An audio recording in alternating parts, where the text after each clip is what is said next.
Tyreek Hill was not traded over the course of the NFL draft, but this man could get cut after June 1st. This organization, I don't think, is going to have Tyreek Hill on the roster on day one. Just a gut feeling for me. We had the off-the-field stuff. I think that they shopped him. They didn't get their asking price. But this is a franchise where I could see it happening. I think Tyreek Hill might be off the roster on June 1. If he's off the roster on June 1, Jaylen Waddle moves to the wide receiver 1 role clearly. So, what? Why are you shaking your head? You're welcome.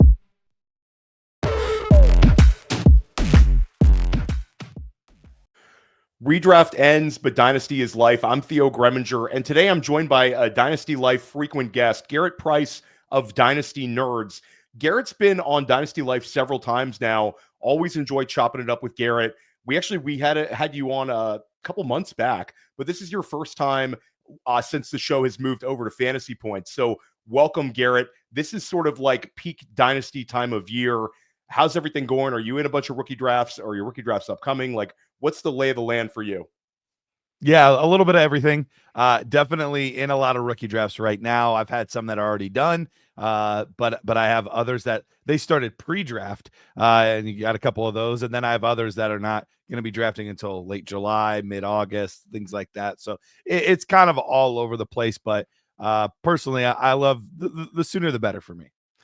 So we're recording this on Tuesday. So FFPC, where I play most of my Dynasty teams are located on FFPC these days.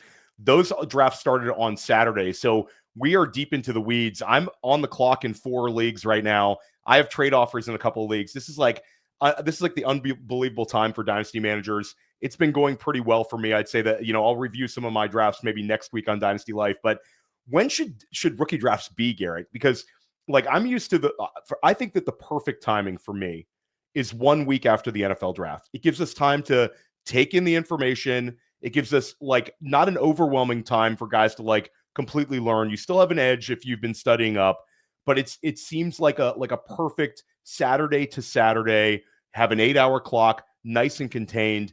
Then I hear about some of these leagues that are not till August. And then you talked about some of these leagues that are way before the NFL draft. Yeah, no, I am definitely a fan of it being as early as possible. But that's because of our edge. We spend a lot of time looking at these guys, studying these guys and things like that.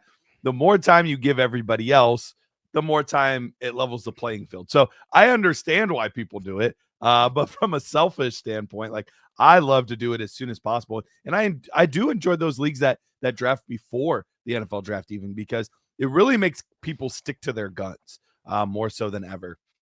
You get a lot more consensus post-draft once you see the draft capital and things like that. So things tend to be a little more chalk post-draft, but pre-draft, you might think a guy's going to go in round 2 and somebody else thinks they're going to go in round 5. And so your values on them are just drastically different. So I really do enjoy those. But yeah, for me, the sooner the better. And today we're going to take a pause on the straight up Dynasty rookie draft talk. We're going to specifically look at trades. We'll talk about a couple of rookies that you should be buying and selling. A lot of times I think that's an underrated thing in Dynasty, Garrett, where guys get on the clock and they sort of follow ADP. They don't necessarily have the conviction in the rookie. They feel like I'm in the 107. Therefore, this guy really usually goes 106. I'm going to take him because of the value he presents to my roster more so than their conviction on the player. So we're going to talk a little bit about trading for some rookies, maybe some rookie sells that you're seeing out there.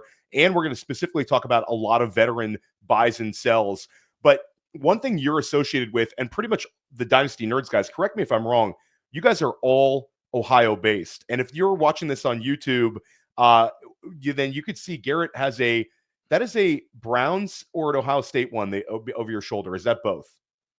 You're talking about this one right here? Yeah, that's Ohio State, right? You would think it's actually, if I adjust the camera ever so slightly, we got Jerry Rice. There we go. That's Jerry Rice 49ers. Okay, so you're throwing people off on that one. I know.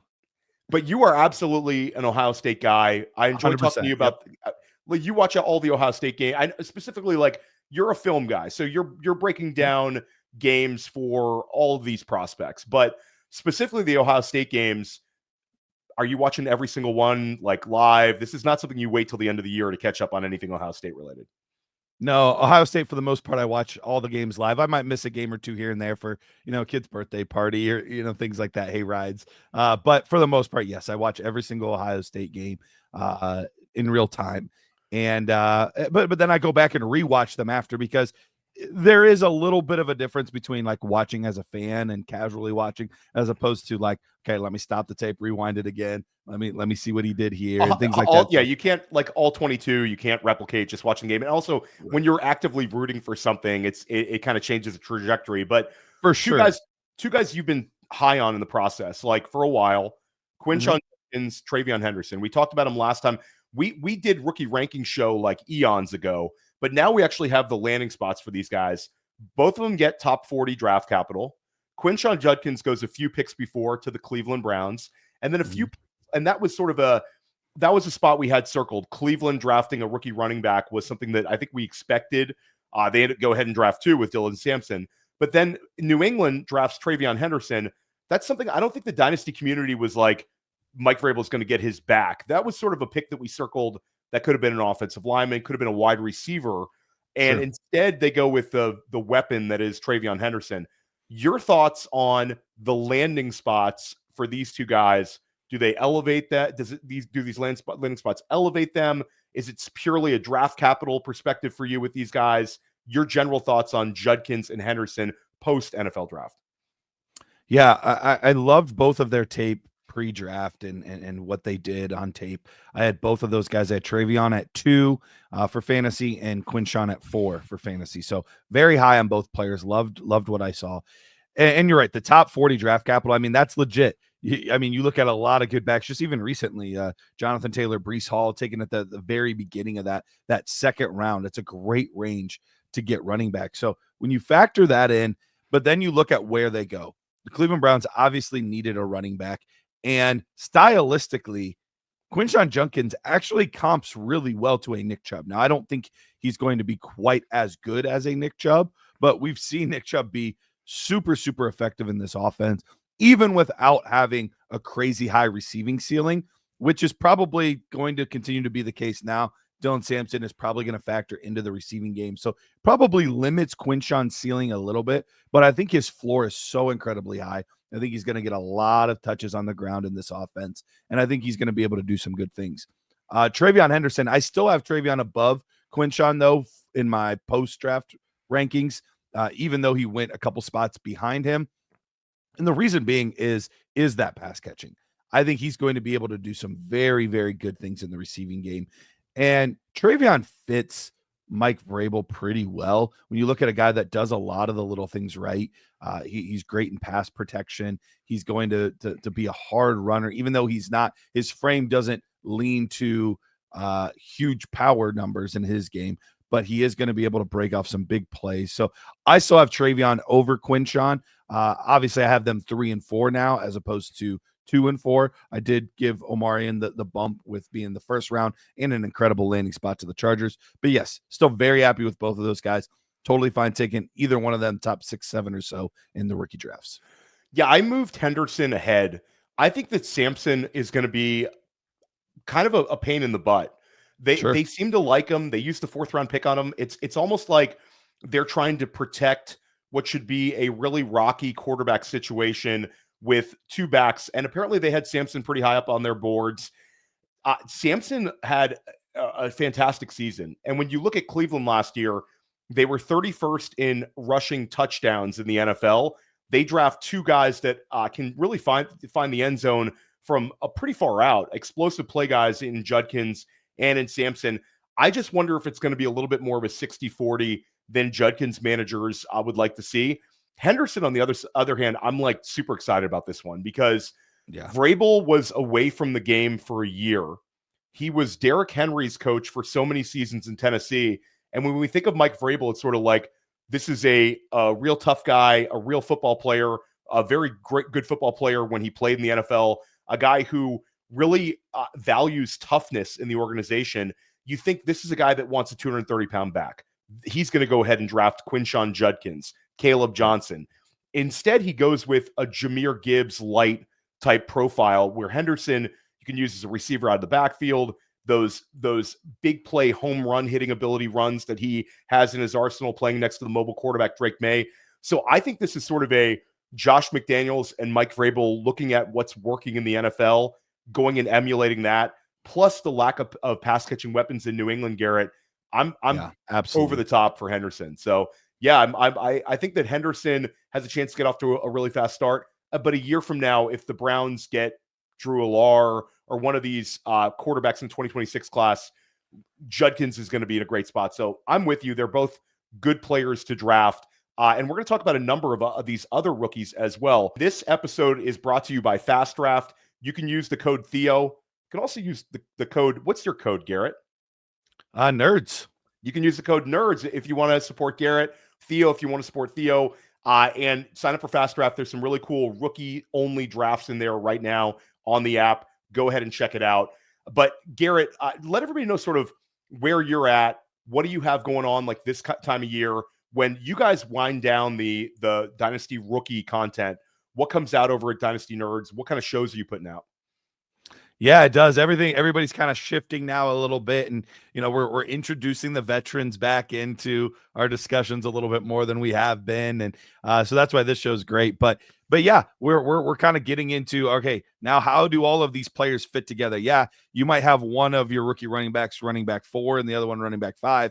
But that could mean one of them is running back 14 overall and the other one's running back 28 overall. So we look at these guys kind of in a vacuum sometimes, but really they have to integrate with all of the other players. And so how does that kind of all shake out and what's their value when you're looking at who to trade for, who to buy, who to sell, all of that kind of stuff. So a lot of focus and emphasis on that. And then we're providing a lot of YouTube content and things like that with videos coming out basically daily at this point.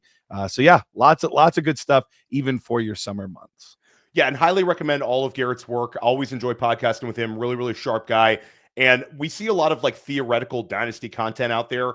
Garrett's in a bunch of leagues. This is actual trades that you can make, talking about real markets in Dynasty. And again, you put in the work film-wise. So a big hat tip to you. Garrett, let's talk about one of your first buys. And this is interesting because this is your classic Dynasty debate. We see all these older running backs scoring at an absurd number, not only last year, but for 2 seasons before. We had back-to-back running backs over the age apex that finished as the RB1 overall. You had Christian McCaffrey, you had Saquon Barkley. Like this has been like a run where the Alvin Kamara season, where these guys were past the age apex and finishing as the RB1 overall.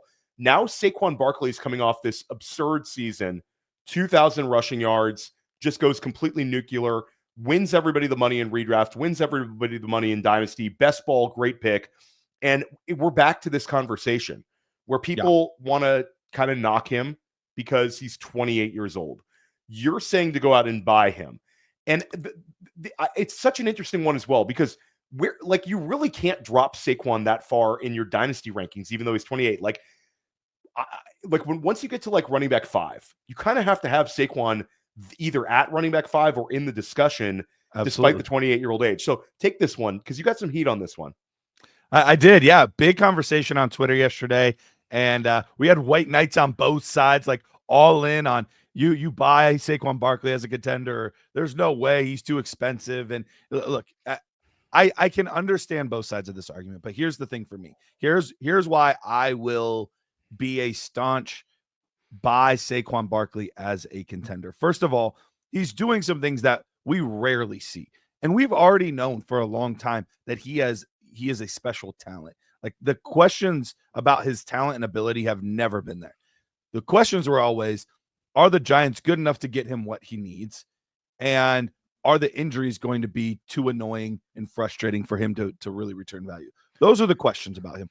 I don't think anybody would question his talent. He gets to arguably the best offensive line. It's not even arguable. It is the best offensive line he's ever had with Philadelphia. Goes absolutely nuts. They win the Super Bowl. And what do? When it was completely unnecessary, they go out and sign him to a new 3-year contract. Like, no need to do that. but they're like, hey, you did so well that we want to make sure we keep you here. We reward you. We're going to give you a brand new 3-year deal. Look, we're seeing guys like Derrick Henry and different players like that play much longer, closer to that 30, 31, 32. And it was a very rare sight for a while. But sometimes you have some special players, and then you have increases in technology that allow these guys to play a lot longer. And I think the thing is, people are like, well, you want to build a dynasty. You trade for Saquon Barkley. Are you really building a dynasty? And what I always say is, let's win one. Let's win a championship. Then we can focus on 2 and 3 and 4. But I think people forget sometimes how hard it is to win a dynasty championship. You can have everything go right all season up until the final week, and then, I lost.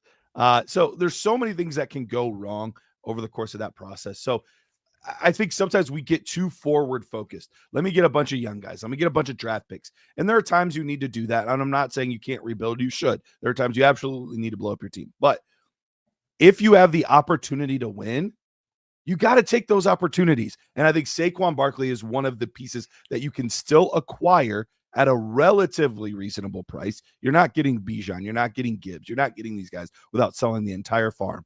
Saquon's a player that you can acquire that can help put you over the hump. I'm with you. It's a very interesting debate, and some dynasty managers get so dogmatic with the age thing. I'll say the one thing I didn't like about Saquon's season, the production was unbelievably special, but 345 rush attempts in 16 games is not something I think that, and I don't think that's what Philadelphia wanted. I think that was sort of like the way everything sort of worked out. If we recall, AJ Brown missed extended period of time, Devonta Smith missed extended period of time, Dallas Goedert missed extended period of time. I don't think this is a situation that they want to emulate. I think that you're going to see Saquon get back to where we saw him in 2022, somewhere in that 275 to 295 range, which is fine. We also have game script that could go a little bit south for Philadelphia. Everything sort of worked well last year. Maybe get an opportunity for Saquon to build on his ability as a receiver. Last year was a low in the number of receptions because the guy was ripping off, almost 6 yards a carry. Yeah. But we saw in 2022, 57 receptions.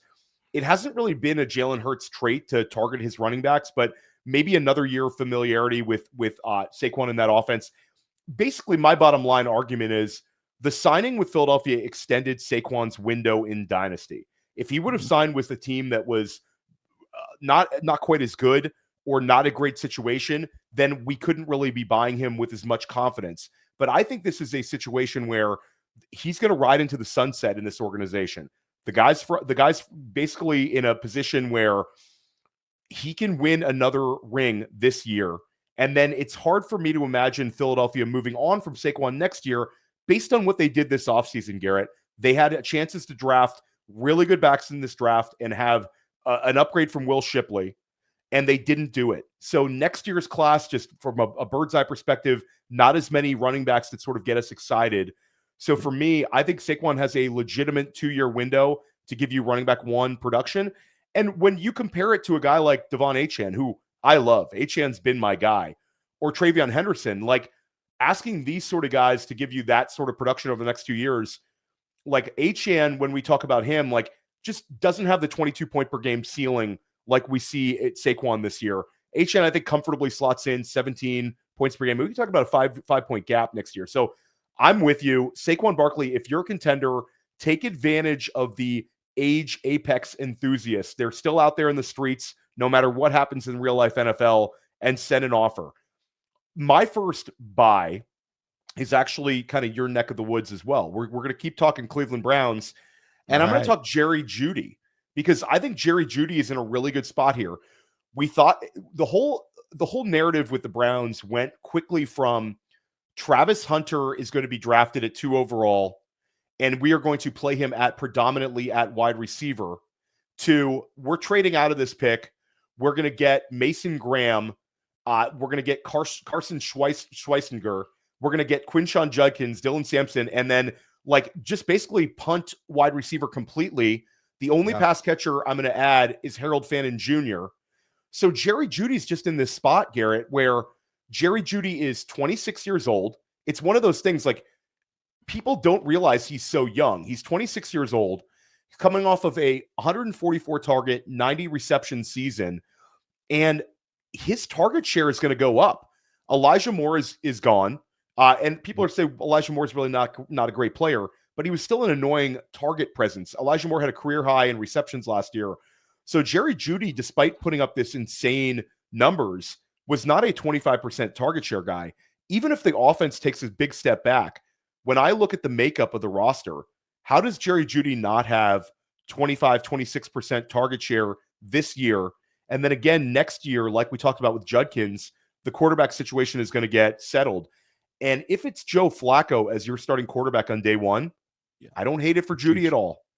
No, that's huge. If it's Joe Flacco, he's going to give you the closest replication of what you got out of Jameis Winston, who gunslinger type mentality. Let's make some big plays. Like Joe Flacco can give you that. So if he's the opening day starter, you're thrilled. But you're right. Even if it's a slightly disappointing quarterback, and with Cleveland, it's probably going to be a mostly disappointing quarterback. But if that's the case, Jerry Jeudy, just from a pure target standpoint, is going to be huge. We saw that for 2 years out of Amari Cooper, where he was amazing because he got so many targets in an offense where we needed somebody to be a playmaker.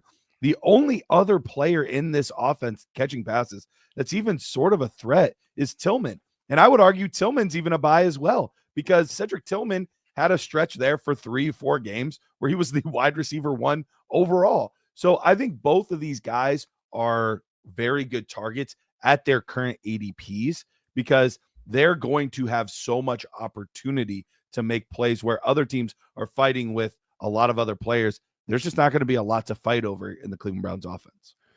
And if the Browns are going to be as bad as everybody says they're going to be, which I don't necessarily buy into, there's still some good players on that roster, but we'd say that this is a team that we would bet is going to have most likely has a losing record because of the strength of the AFC North. There's going to be some game scripts in there where Judy's going to get hyper-targeted because they're going to be behind in the second half. So I agree with you. Tillman is also a sneaky buy. You have another running back buy, and you're taking sort of the opposite perspective. We talked about a 28-year-old running back. You're circling a rookie running back in Cam Skattebo. Yeah, I am. I like Cam Skattebo quite a bit. This is a player that pre-draft was extremely divisive, and even post-draft is still pretty divisive overall. Where is this guy going to go? What kind of workload is he going to get? Is he this? Is he that? What I saw on tape is, if you like watching running backs, you're going to love this kid, because really the only trait that he does not have is long speed. He still has very quick feet and short area quickness to make guys miss. He's got the power that you're looking for. He's got the receiving ability. He breaks tackles like a monster. So, I mean, there's a lot of traits in his game that are very, very positive. He's just not going to have the 40, 50, 60-yard touchdown gashes that you're going to get out of some other players. But you're lucky if you get 3 or 4 of those a season out of an NFL running back. So, for me, I like everything that I saw on tape. And it came down to, what's his draft capital going to be? I thought he was going to be a round 3 guy. I've heard other people that say he's going to be around 6, 7. He ended up going in the 4th, which I would have loved for him to be round 3. But let's be realistic. He's 5 picks away from being in the 3rd round. So I don't think the draft capital is that drastic. And I think a lot of these players got pushed down. You saw how many running backs went in the early to mid 4th there. I think a lot of these guys got pushed down simply because of the depth of this. In a different class, I think he's easily going in the 3rd round. But then you look at his opportunity. I like Tyrone Tracy. He was a buy for me last year. I was a fan of his game. But Cam Skattebo can do everything in the receiving game that Tyrone Tracy can do. Plus, he's got the stuff between the tackles that Tracy just does not have. The Giants are embarrassed about what happened with Saquon Barkley last year. They want somebody that can do all of the phases of the game. And I think this is a player that could sneakily become one of those rare day 3 players that over the long term ends up being a 3-down type running back. So I think he's still being severely undervalued. I'm gobbling him up. Like, I see him a lot going like 2.5, 2.6, 2.7. I'm trying to get him at like 2.2, 2.3 so I don't miss the run. I agree with you. And I think a lot of times that 201 through 204 range might seem a little high, but Skattebo has all the traits to see a workhorse role. And I think I see a lot of like the reporters are saying New York wants to emulate the model in Detroit. They want to have Skattebo in the Montgomery role and Tracy in this Gibbs role. I mean, I don't really buy that. And I think that that's not necessarily something we've seen from Brian Daboll over the years either. For me, I think it comes down to one thing. Tyrone Tracy, like we said, was really, really good last year, but pedigree-wise was drafted later than Skattebo in a much, much weaker running back class.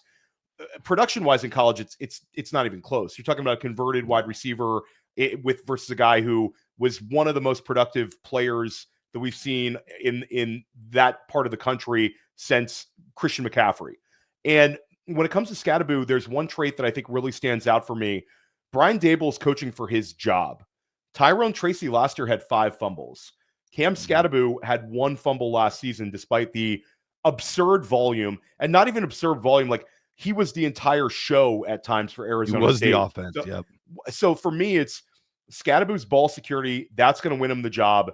And right now, we can use underdog and early redraft ADP to benefit us in our dynasty trades. Tyrone Tracy's running back 30, and we're seeing Cam Skattebo at running back 32. So the market doesn't know how to treat this backfield in redraft or best ball. There's going to be a lot of dynasty managers doing those sort of mental gymnastics. And Garrett, nobody wants committee backs. Committee backs can be guys that are purgatory players because you can't use them, and splits can make it so it's really difficult for us to predict usage. So I think you have to treat Cam Skattebo like he's the starter, buy him like he's the starter, and it's not going to cost you much more than you paid this year because, again, some people took him because he fell to them, and he was the right pick for them to make rather than a guy that they have conviction on like yourself. And I'll keep this one going sort of with a general argument. One thing that this time of year that's an underrated thing to do for your dynasty rosters is to trade for handcuff running backs. These handcuff running backs in redraft, and in redraft, we always have sort of a argument whether to handcuff or not. That's a whole nother show. I think it's the depth of your roster. It's are you playing for overall titles or just a 12-person league? That's a whole nother show. But in Dynasty, we absolutely want to handcuff our rosters when the cost is not prohibitive to doing so. And this time of year, you get these discounted handcuff running backs because people don't necessarily know the pecking order between running back 2 and running back 3. I had a conversation with somebody this morning, Garrett, and their OTC in a draft asked me what I think about DJ Giddens. I said, he's the handcuff in Indianapolis. They say, what about Khalil Herbert? I said, you mean the 7th round pick who is on his 4th team that we like in fantasy football, but Indianapolis just took DJ Giddens. It's DJ Giddens. And there's situations like that across the NFL right now. There's going to be a number of these running backs from this class. We talked about the strength of this class, and there was a little bit of disappointment during the NFL draft because we didn't see more players land in clean landing spots. Besides Cam Skattebo and Bashal Tutin, those day 3 guys all sort of have a little bit of an uphill climb. But if we believe in these profiles, a lot of these guys are going to be the number 2 backs when the season starts. I want to go ahead and trade, or if you're in a rookie draft, maneuver your way around to get your direct handcuff running back. A few guys that stand out to me. If I'm a Joe Mixon manager, I want Woody Marks. If I am a Jonathan Taylor manager, I absolutely need DJ Giddens. If I am a Kyren Williams manager and I don't have Blake Corum, I can go get Jarquez Hunter for cheap. Chase Brown, Taj Brooks. I mean, the list goes on. And I'll extend this to a couple of the guys that didn't fire last year. Those 2024 backs that lost a ton of value. Arizona Cardinals didn't draft anybody at running back. I thought for sure they were going to take Cam Skattebo, the local legend from Arizona State, Jake Plummer, Pat Tillman, Cam Skattebo. Seemed like that was an Arizona Cardinals thing to do. They didn't even draft a running back at there's no one there. So for me, it's Trey Benson his trade value is way cheaper than it was a year ago. You can go kick the tires on him. But generally, you can go through pretty much any of these teams. If there is a direct handcuff that doesn't cost you anything, I want to go kick the tires. Your thoughts? No, absolutely. I'm 100% with you on this because those could be game-winning, league-winning players for you, especially late in the season for teams that are worried about guys going into the playoffs. And so they might want to give them, a little more time to heal and recover and things like that. Saw that with J.K. Dobbins last year. Like, they could have came back, but they were worried about the playoffs, so they gave him a little extra time. Or just situations where guys get hurt and you have the ability to hop in, or taking a game off for they have a lot of different reasons these guys can come in, but we see it all the time where the championship winning running back would have been drafted as like running back 47 to start the season, but he ended up being the reason that team won the league, not Saquon, not Bijan, not, it's some random running back that had a 1 or 2 week window that could win you it all. And so you want to have those kind of guys in opportunities where they could do some damage. One of your buys is Zay Flowers, and this is sort of a forgotten guy this offseason. We read and heard a lot about the potential for a Mark Andrews trade. This was more of a, does Andrews gain some dynasty value in a place like LA? Does Isaiah likely get this massive boost if Andrews moves out of the way? And meanwhile, Zay Flowers is just sort of there. Your thoughts on Zay and why he's a buy for you right now? Yeah, he's definitely one of those players that's been forgotten about. He was a rookie last year, so obviously coming off of his rookie year, everybody's excited about him. By year 3, he's been forgotten about. He's not a name that people talk about a lot, but when we saw he had some boom weeks, and really the only thing that was missing was a little bit of consistency. If they truly are down on Mark Andrews, which it kind of seems like they are, there's got to be somebody in this offense to do something. Now, we've seen Lamar Jackson throwing the ball at a higher rate and completing at a higher rate than we've seen in his career. So they're more than willing to throw the football. And all we are too is a Derrick Henry injury away from this team having to rely solely on Lamar Jackson again. I think this is a very sneaky player that has the upside of that wide receiver 13, 14, 15. But he's got a pretty safe floor as well overall, especially in best ball. That mitigates a little bit of the inconsistencies. But in your dynasty leagues, I still love Zay Flowers as my wide receiver 3 type player. That's just kind of been forgotten about. And there's rookies in this class that people will be excited about, and you can trade to easily get Zay Flowers. I recently saw multiple trades of 2-1 through 2-3 type picks for Zay Flowers, which I would gobble up all day long. I completely agree with you. And instead of sort of playing a wide receiver roulette with guys that we really like, Garrett, like guys like Jaden Higgins, that's the Jaden Higgins type territory, the Matthew Golden territory, where with Zay Flowers, we're also getting first round pedigree. And what I think is interesting with Flowers, you referenced the big stretch. Does Baltimore do a little self-scouting in the offseason and say, between weeks 5 and weeks 9, Zay Flowers just went absolutely insane levels of production. And for us in fantasy football, you're talking about 19 points, 22 points, 18.5 points, and a 30-pointer. And then he had that one game against Tampa Bay where he just disappeared from the game flow, and other things were working. But you're talking about 4 out of 5 weeks where he finished as the wide receiver 14 or better.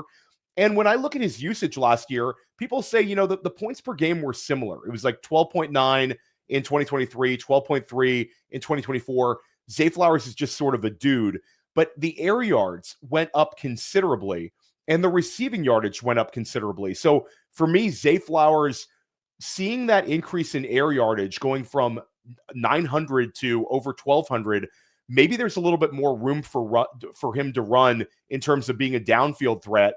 And we know it's in his bag to be just a guy who can get open and be heavily targeted. So I think he's got multiple outs to go from like a 75 catch guy to a 90 catch guy.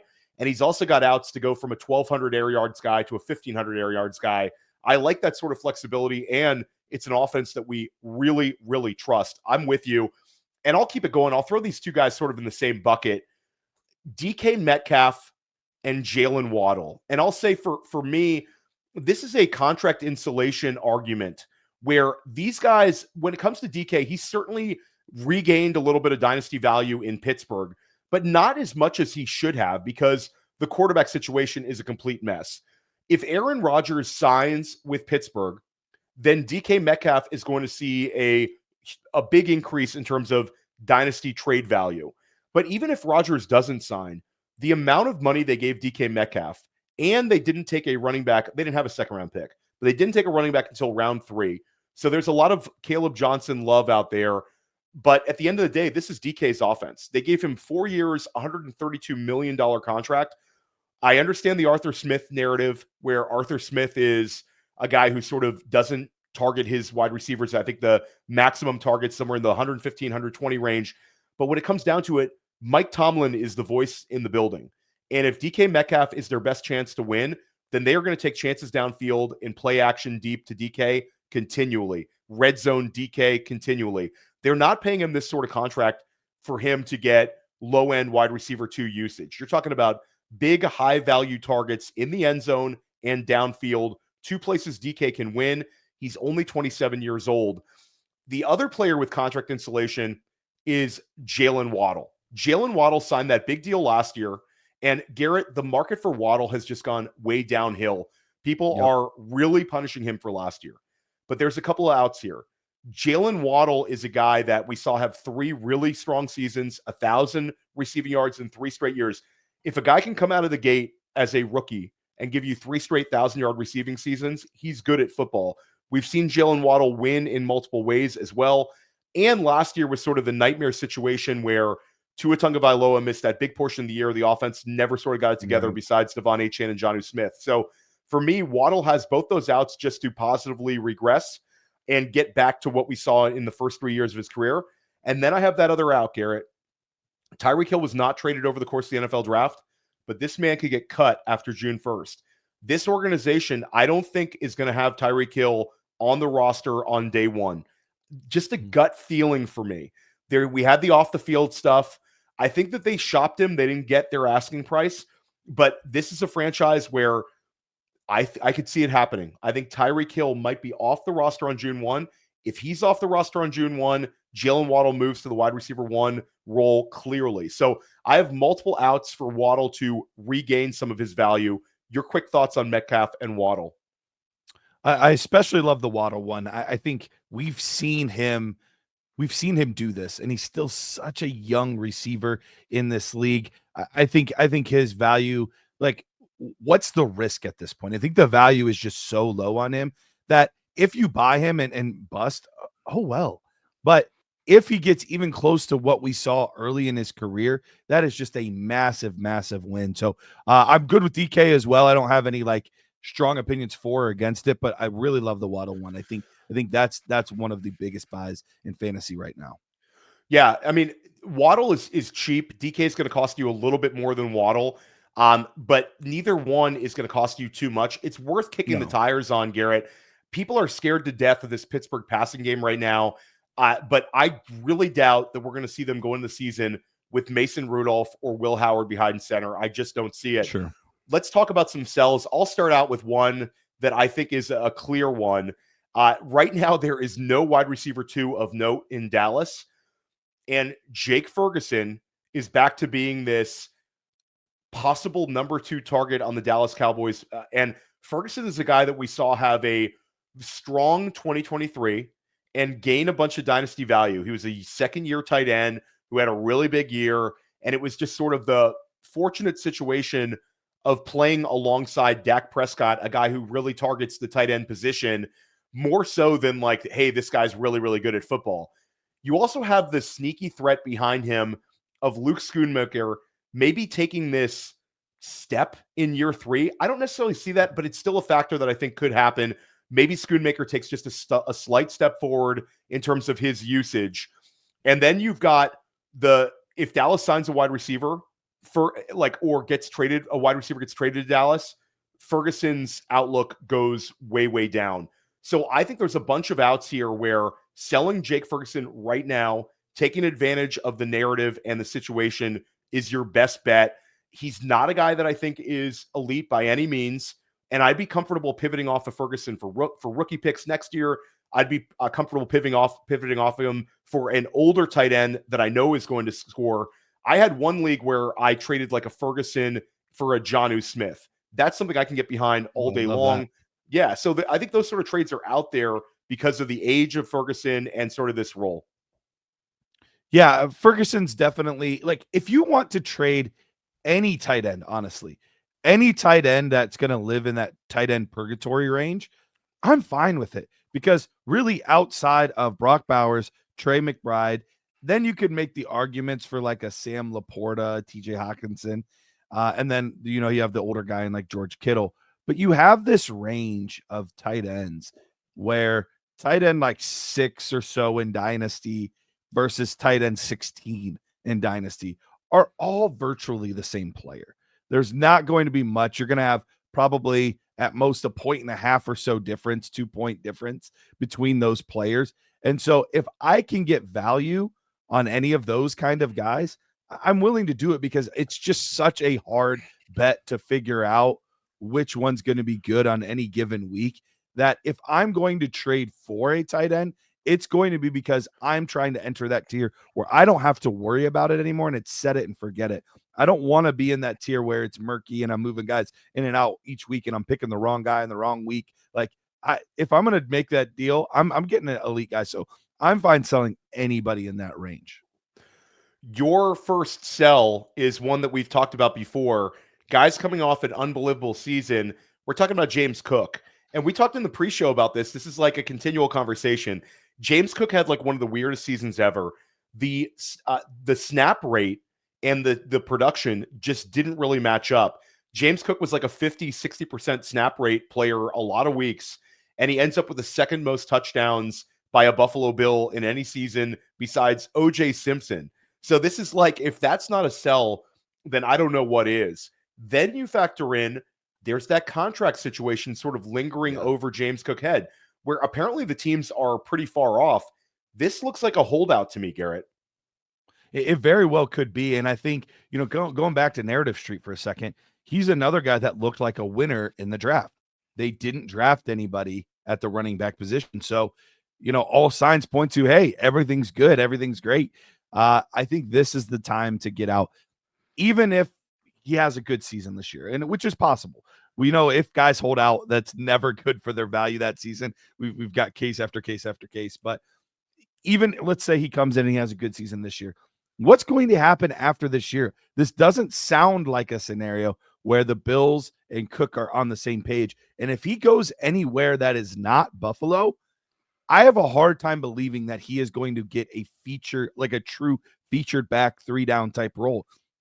Probably ends up in some type of committee, which is not good for fantasy football purposes. So I think the trajectory is more or less pointing down, but the narrative is fairly positive coming out of the draft since they didn't take anybody. So I think right now I'm capitalizing on that, and I'm trying to move off of him for a running back of similar value that I just trust a little bit more, maybe a la Josh Jacobs or somebody like that just is a little more steady, a little more safe. Or, if I can get into this rookie class, great. If I'm a rebuilder looking for future draft capital, I'm good with as well. Yeah, and I'll say this is an interesting one, and this sort of leads me to my point. I completely agree with you on James Cook as a sell, but just as a general dynasty theory here, I think this is a great opportunity with this class coming in for you to pivot to rookie running backs in certain situations. And James Cook's would absolutely be one of those. I'll share a trade that I made in a league that I'm in. I traded. I'm trying to pull this up, Garrett. Give me 1 second. This was a big FFPC league where I traded. The manager was on the clock, and TreVeyon Henderson went right after Judkins went. So Henderson was OTC. I offered this manager a deal. We basically went back and forth, and I ended up sending James Cook, Ray Davis, 2026 second, and I got back TreVeyon Henderson and I think it was the 204 or the 205. And I ended up taking, and I took Bashal Tutin. So basically I ended up walking away with TreVeyon Henderson and Bashal Tutin for the Bills running back and a future second. So I have TreVeyon Henderson, a guy that I have well ahead of James Cook right now in my dynasty rankings for all the things, not only my enthusiasm for Henderson, but sort of the red flags you shared about Cook. And then I get Tutin on top. So I've been able to sort of tier up and get another sort of bullet in the gun with Tutin. Yeah. So I really think that those trades are completely out there for you. And it's not just the James Cook. You might not agree with Garrett and I on all these buys and sells, but pivoting off of these non-alpha running backs, these not true like locked in RB1s and pivoting over to a guy like a Judkins, a guy like a Henderson, to me, it's not risky. It's resetting your clock with your dynasty roster. Your thoughts on that? Yeah, no, I'm 100% with you. I like James Cook. He's not a bad player, but it's a situation that is not great. But it's, as far as the overall theory, yes, anytime that you can get younger at the running back position without having to pay an arm and a leg to do it, absolutely. I think you gained a lot of years and a lot of value in both of those players. So I think that's a fantastic deal. Let's talk about a rookie running back that you sort of don't put in this bucket. You have one rookie running back sell here, and this one's a little controversial on this channel because the Fantasy Points has been a RJ Harvey channel. Like Brett Whitefield in the pre-draft had him as his RB3. Scott Barrett had him RB5. I had him RB6. Then he goes to Denver. We're basically patting ourselves on the back. I took some RJ Harvey in my rookie drafts too, Garrett. So I'm not necessarily loving you seeing him as a sell. Is this a indictment of RJ Harvey, or is this reflective to his massive increase in the dynasty trade market? So I think it would be more the latter than the former.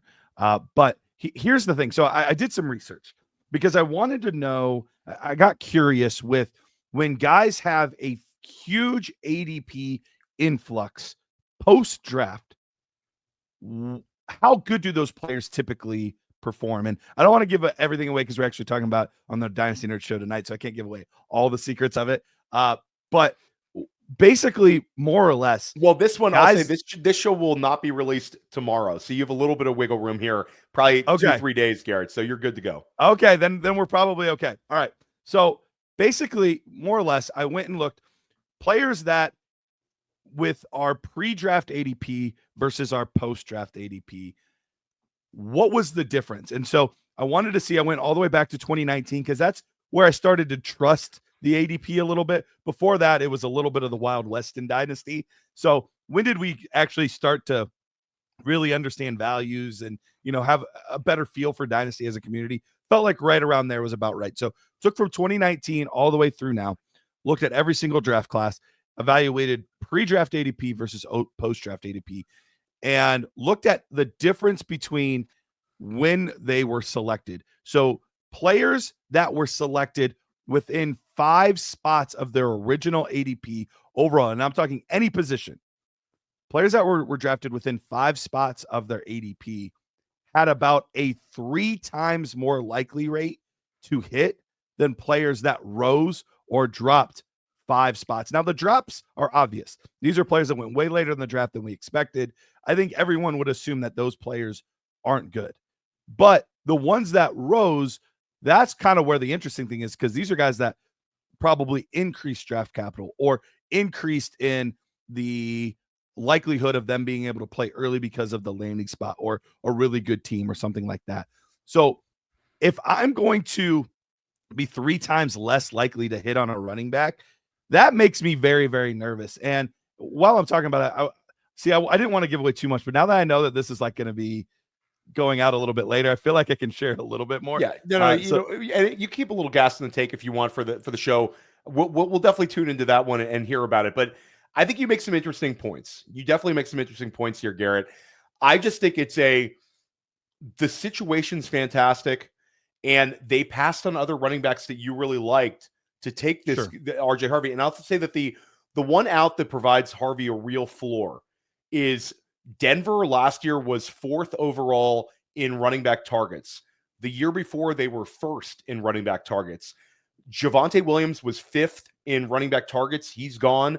When I look at RJ Harvey, they're going to use him as a pass catcher out of the backfield. If he can just inherit 85% of the Javonte Williams pass catching role, and then in terms of the rushing production, talking about a guy who was 6.5 yards per carry, like there's just so many pathways for him to hit in this offense. I can understand a lot of what you're saying. And I think that there's an argument that when a player has this massive value spike, cash out. I can get that. And certainly if you had a rookie draft that was a month before the NFL draft, this is a real opportunity for you to sell a second rounder for maybe a first rounder next year. So I understand it. I'll say this one to be continued, Garrett, or do you want to add anything else?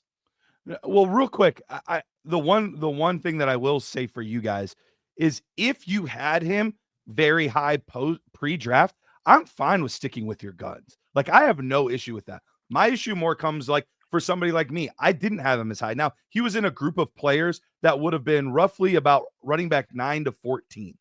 So I wasn't as high on him pre-draft. If I say I'm going to ignore all of that and I'm going to artificially bump him up to running back 4, 5, 6, like that's where I have the biggest issue. But here's the list of specifically running backs since 2019.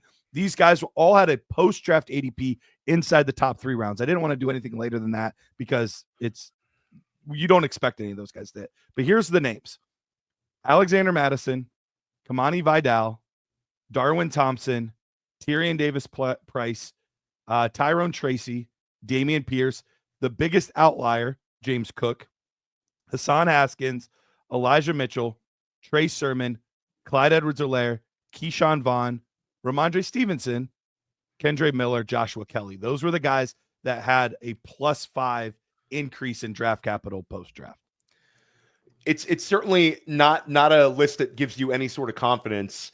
I'll say this one's to be continued, though, for me. Absolutely. Let's check back in. I'm sure we'll chop it up 4 months from now and say, how's RJ Harvey doing to one another, and sort of have at least a little bit of a sample size and see where this thing goes. So definitely a controversial sell for the Fantasy Points listeners there.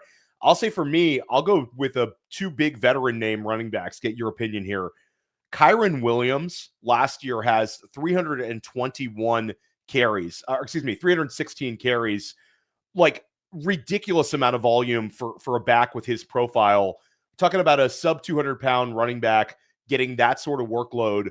For me, that's a sell. You also look at the past 2 seasons of fantasy point production. You're talking about 21 points per game, now 17 points per game. He also has not been given a contract extension. And this could be a moot argument. They could give him a contract extension anytime. But I see what Les Snead talked about recently. Les Snead, the GM for LA, talked about the Jarquez Hunter selection, and he talked about a potential committee approach in the backfield. And Garrett, we saw Sean McVay like break through labels. This was a guy that was always running 11 personnel and then switched to a lot of 12 because that's the way that the team situation sort of dealt it. And we saw him have that versatility. What if he goes from a guy who always uses a bell cow back to this year saying, we gave Kyren Williams this massive volume approach. I have 2 younger backs here that we've drafted, one in round 3, one in round 4. Let's use them a little bit. Because Kyren Williams also led the NFL in snap share at the running back position. I mean, there's so many opportunities for regression here with Kyren Williams. For me, that in itself is let's cash out. We had unbelievable production from a guy that we didn't have to use any sort of a high rookie draft pick on. Let's flip him and get a high rookie draft pick. This is sort of dynasty theory. Am I wrong to shop Williams?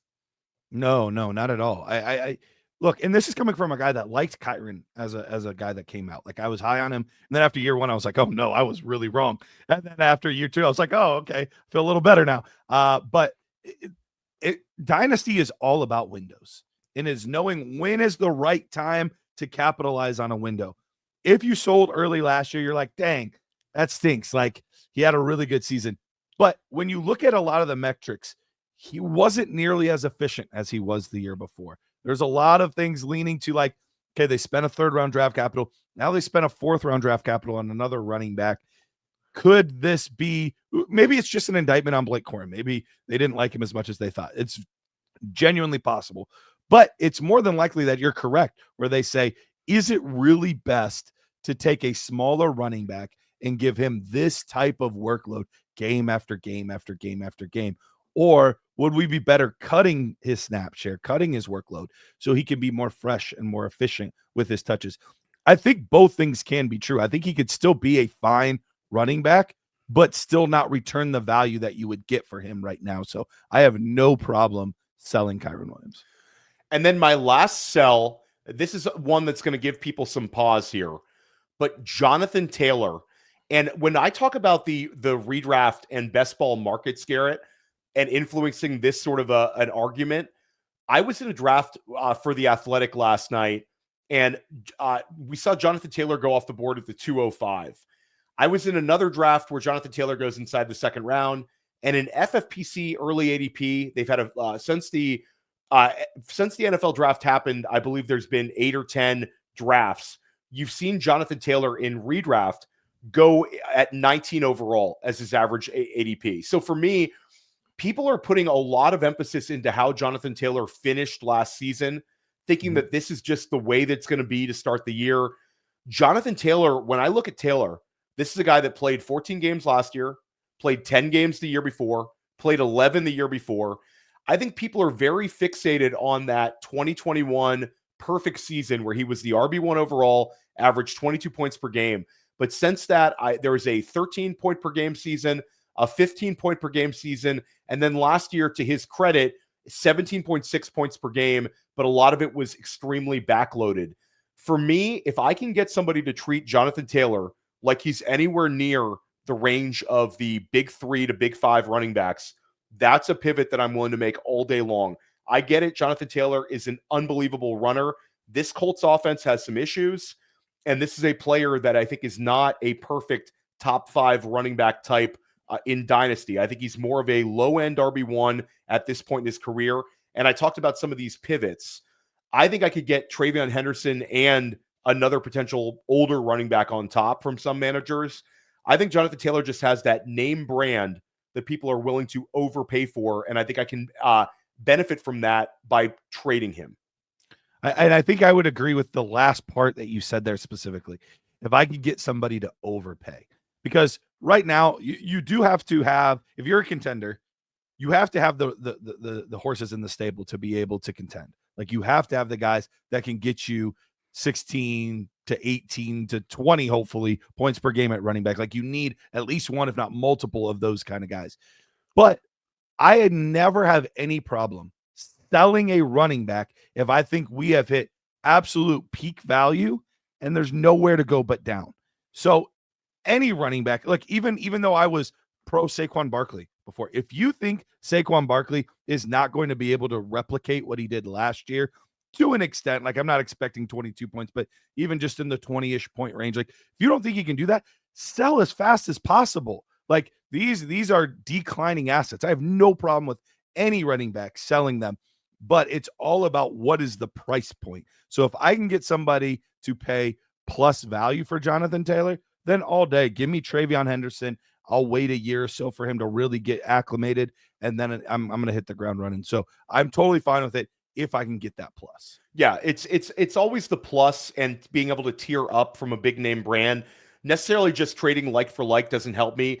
If I get 2 bullets from 1 bullet, that in itself, if I get one sort of equal value player or player that I value equally, that's why just embracing this sort of rookie class for the veteran, that really opens things up. Sort of like a TreVeyon Henderson with maybe like an Aaron Jones on top. I think that sort of trade is out there in the market where I get some short-term production with a guy that long-term, it's not even going to be close for me versus Taylor. I would rather have that sort of a marketplace. I mean, and if there is a potential tier up where I can trade Jonathan Taylor plus to get Omari and Hampton somehow all day long, Garrett, I'm doing that one. Yeah, so absolutely. This was an awesome conversation. Let everybody know once again where they can find your work. Yeah, you can find me on Dynasty Nerds platform. Anything we do, I'm probably involved somewhere. But you can find me on Twitter/X at Dynasty Price. Yeah, and stick with us here at Dynasty Life. We're going to have awesome guests all off season long. We're hopefully helping you crush your rookie drafts this week and beyond. And we're going to help you crush your Dynasty leagues this season.